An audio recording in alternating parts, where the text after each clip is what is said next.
Now, before COVID-19 pandemic, tuberculosis was one of the deadliest infectious diseases. It's estimated that tuberculosis has caused more deaths throughout human history than any other infectious agent. Despite advances in treatment and prevention, it remains a significant global health concern, particularly in regions with limited access to healthcare and resources. The National TB Program says more children are at risk now, and parents must be vigilant to help in early detection of the infection. There is more in this report. Prisoners, children, rural poor, persons living with HIV, minors and smokers are the key vulnerable population who easily contract tuberculosis due to factors like the quality of air in the environment where they find themselves. This is according to the findings of a research into tuberculosis by the National Tuberculosis Program. Senior lecturer and consultant at the School of Public Health, KNUST, Dr. Muhammad Aliyu, says tuberculosis is still a killer disease. Generally, we know that TB is a public health problem and remains a significant disease in a country. So we need certain interventions. We need to strengthen or improve our intervention to meet the needs of the TB population. A normal person being infected and not having a strong immune system would end up getting the disease.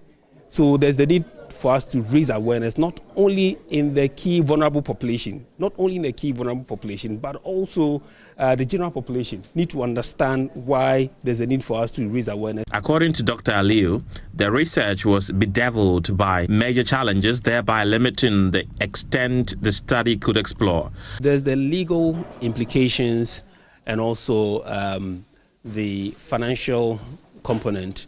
The legal implication is that, look, you can't expose, is ethically not right in research for you to expose the locations of individuals who, from the onset, the activities are deemed illegal. So you can't expose them. Secondly, we don't have enough funds to conduct this assessment. It's very important. NTP would better respond to TB.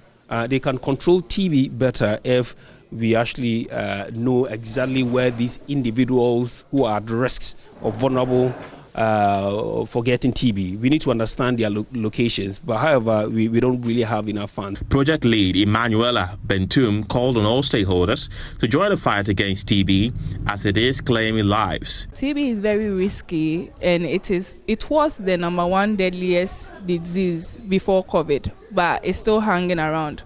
COVID has been dealt with, but what are we doing about TB? TB still hangs around us. That is why we make sure to map TB key and vulnerable populations in Ghana in order to reduce TB inequities. So we are not only bringing them on board, engaging and sensitizing key and vulnerable populations. We are also taking services to them, especially those who are not having access to TB services and care. So we are on the agenda, leaving no one behind, and we are carrying everyone along. In as much as we are sensitizing these key populations, we are making sure to engage lawmakers and policymakers that will make policy decisions and to suit TB key populations in order to meet their needs.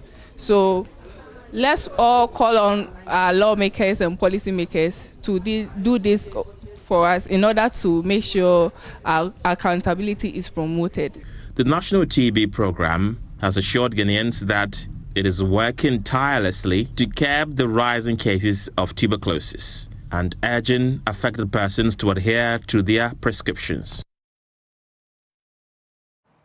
Well, a leading public health physician in charge of Parkinson's disease at Richard Novelty Catholic Hospital, Dr. Momodu Cham, has highlighted the shifting demographics of this debilitating condition traditionally associated with early Parkinson's disease, and is increasingly affecting younger individuals, even those below the age of 40. According to Dr. Cham's remarks at the recent Parkinson's support group meeting held at the Richard Novelty Catholic Hospital in Sugagope, the emergence of Parkinson's disease among the younger age group signifies a significant departure from conventional understanding, which underscores the present need for heightened awareness and support system tailored to address the unique challenges faced by these patients.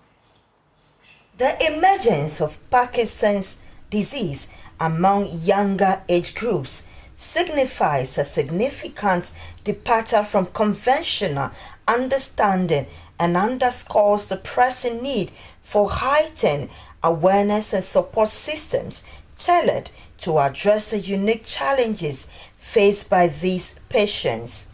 Speaking about the evolving landscape of Parkinson's disease, Dr. Cham emphasized the importance of collective efforts in providing comprehensive care and support to patients, regardless of certain age. Challenges we are dealing with as far as care for Parkinson's disease is concerned.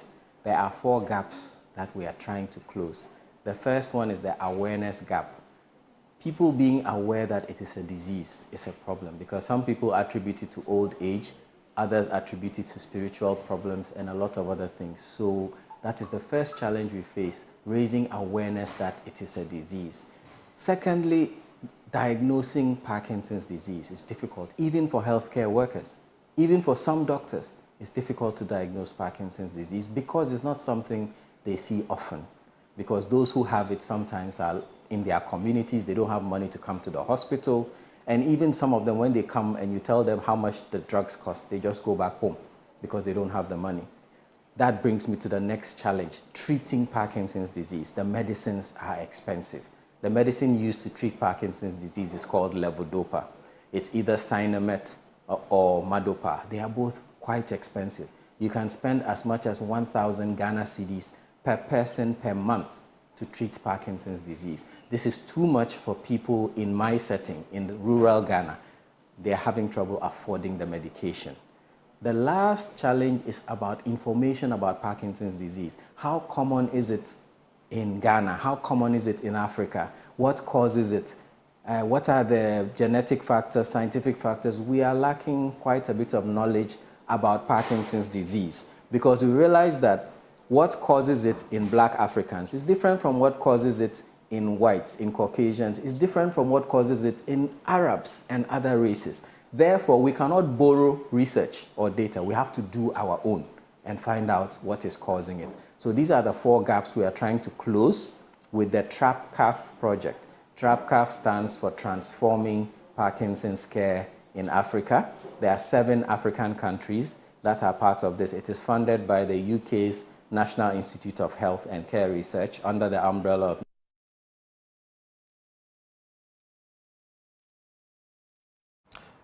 Well, that's our show for today. For more stories, log on to our website, myjoyonline.com. My name is Elton Brobe, and I'm leaving you in the hands of this poignant testament to resilience. 2 survivors of child trafficking have defied the odds, braving the storm of their past to pursue higher education against a backdrop of adversity. These individuals have emerged as beacons of hope. Their journeys marked by courage and determination, and at the forefront of this narrative stands the village of life. And I have more for you on that pretty shortly. But for now, have a good evening and have a great evening. The forefront of this narrative stands the village of life in Ketakrachi in the Ruti region, which is a beacon of hope for survivors of trafficking. The director of Village of Life, George Achibra, reflecting on their arduous journey. He emphasized the transformative power of education in breaking the chains of exploitation. So we start to do some sensitization and educate them. Thank God, the government of Ghana has not slept on these issues. Laws have been enacted, apart from the Children's Act, apart from even the treaty that we signed with the United Nations concerning the CRC, the Convention of the Rights of the Child, boxing all these kind of particulars, then we need that we have good material that we can talk. So I think that is the first thing I think the government of Ghana, and looking at our constitution, it also forms of even misuse and mishandling of children. So it has even softened us and given us the real powers for us to speak to fishermen and perpetrators who are really manhandling our children. And so that is how PACODEP started. And there was no word that we can use that we say Partners in Community Development Program. So quickly, PACODEP came to be. And as a sole founder and a leading, I need people who can reason with me and who can join me to fight this madness against children. So this is briefly about how it came to be. And as a young teacher in the classroom, I still double up my time. Any other extra time, I visit the islands to speak to people, to change the mindset so that we can own these our children. We may be living not quite soon, but we need people who will replace us. The various professions that we have, call it anything, the journalist, the lawyer, the teacher, the president, what have you. We need to get people who will replace us for tomorrow so that our Ghana will not even completely equal to the US or any of the Western world, but it must getting closer for a beautiful country like this. The stories shared by these survivors, now full-grown men, offer a glimpse into the harrowing realities they endured and the triumphs they have achieved. Despite facing unimaginable hardships in their formative years, they refuse to be defined by their past, instead choosing to chart a new course toward academic excellence and personal growth. How old were you when you were brought here? And what were you doing? Where were you rescued from? At first I was with my mother at Adam. So that was the story they told me because I was too young. They said I was with my mother at Adam. So she was sick. So one of my aunties took me to Karachi, that is just a lakeside. So according to her, that she asked me as I want to go to school. So she said then as I follow her, I will come and school here. So we were there first year, second year I was not going to school. I was rather going to the lake. So by God willing, Mr. Chibra, the director, came and saw me on the lake. I was working for the man. So he picked me to the home here. Actually, I cannot say the actual year I cannot say, but 4 or 5 years, I guess, 4 or 5 years. So I came to the shelter here, they took care of me, feeding, everything, schooling. So I entered the first class, the nursing. I entered, I passed here, I got to JHS3, I wrote my BC and I passed. And they continue to take care of me. They send me to SHS, that is Ashkoko Senior High School. So we just completed last year. You have beautiful results. When I was a kid, I was with my parents and my uncle came for me to come and stay with him in one of the islands around Karachi. So I was with him, helping him to do his fishing job, and he wasn't taking me to school, and it was very bad. Sometimes see your colleagues in uniforms and then you weren't in uniform, very hurting and pathetic. So I was with him working, and PACODEP came to my aid and I was rescued. I was 2011 to there. So I came to Village of Life and I started my primary 2, and I try my best. I'm trying to catch up things because the first time in class too, and it was something new to me. So I was trying my best and I passed through. So I schooled at Hope College, Goma Pete. I'm very glad I've completed successfully from that school, and I am out with a good result now. Now I'm preparing to go to any tertiary institution now. What message do you have for government on issues of child trafficking? All right, so what I have for the government is that it's not that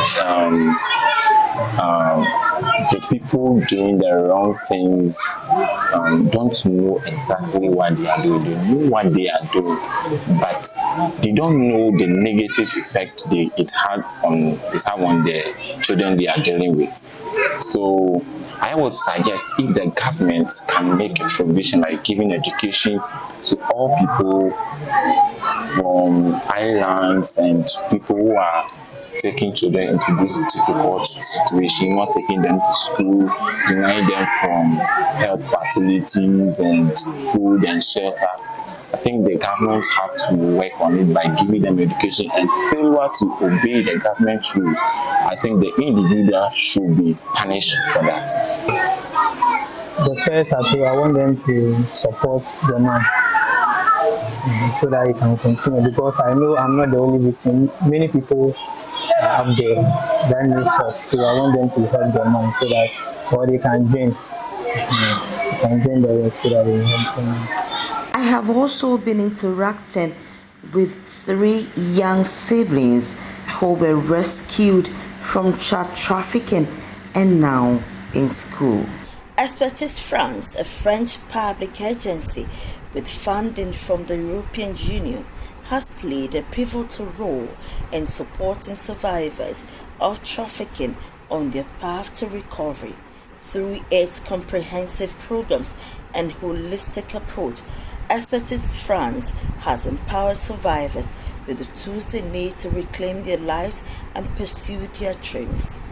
Speaking on the agency's efforts, the project manager of Expertise France, Ghana, Serge Akpalu, underscored the importance of a multifaceted approach in combating trafficking and supporting survivors. So Expertise France is implementing a project on behalf of the European Union, and our project is called Support the Fight Against Human Trafficking in the States of the Gulf of Guinea.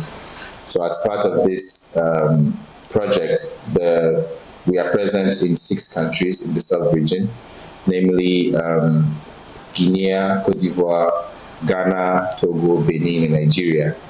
So in all these countries, the project is looking at 4 main components. The first one being the institutional consolidation, the second one being the law enforcement component, the third one being the protection of victims, and the fourth one having to do with regional cooperation. So this activity that we are having currently, this reportage, is part of the first component that is seeking to raise awareness on issues of human trafficking and child labor, and also sensitize people on why this is a menace and how we can go about tackling this issue once and for all.